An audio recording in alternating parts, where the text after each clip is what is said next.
Welcome back to the Horrorfest. On this episode, I'm taking a look at the third and final installment in the Cloverfield series, Cloverfield Paradox.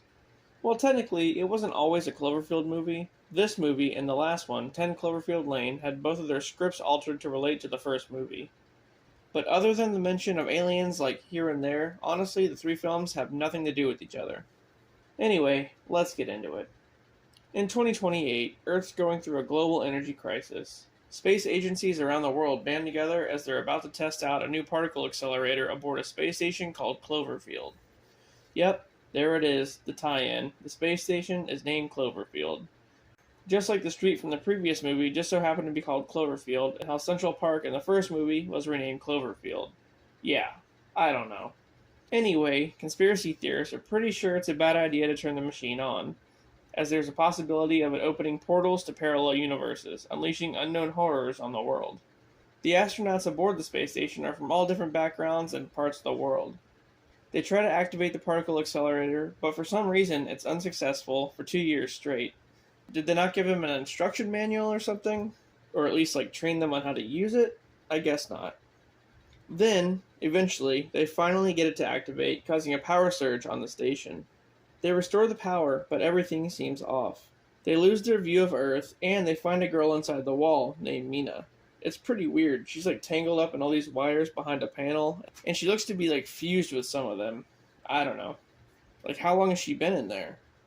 One of the crew, Volkov, 3D prints a gun and threatens to shoot everybody with it. Okay, wait a minute. Is this Event Horizon? This is a legit rip-off of Event Horizon. A crew on a giant ship activate a particle accelerator. Might as well call it a warp drive. And, all of a sudden, they start to freak out and do weird shit. Yeah, that's Event Horizon. I wouldn't notice that.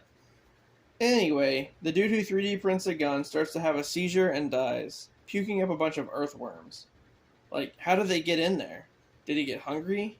One guy gets his arm cut off, with no blood coming out or anything.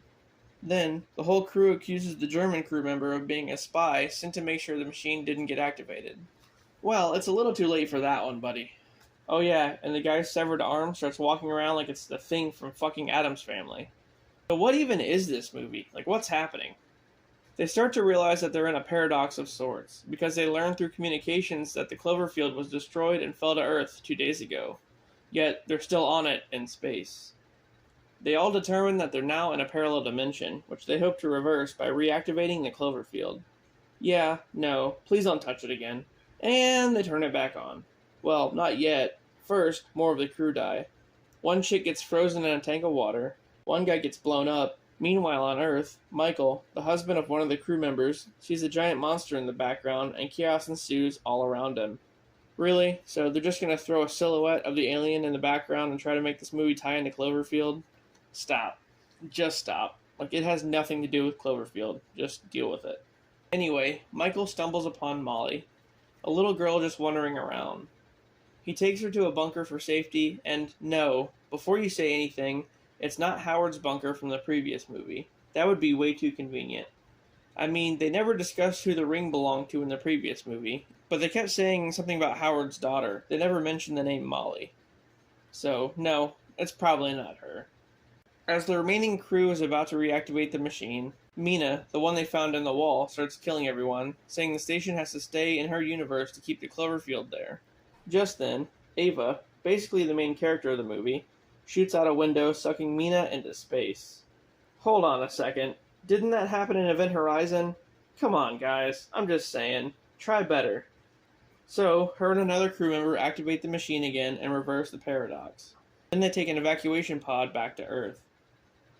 Just as they enter the atmosphere, though, a giant alien bursts through some clouds. The end. Well, I mean, they definitely added some scenes in, really trying to connect this movie with Cloverfield. And they tried really, really hard. But, at its core, Cloverfield Paradox is pretty much a ripoff of Event Horizon, and it desperately wants to be connected to the Cloverfield movies. Other than that, it's just a movie about a group of astronauts opening a portal to an alternate dimension. I mean, it wasn't horrible, given some of the cast was pretty good. And they had the chick from Loki in here. Oh yeah, and let's not forget Baron Zemo as well. Also, I'll say that the crawling arm thing was just a little bit too much. So join me tomorrow for yet another night of horror, and I'll see you then.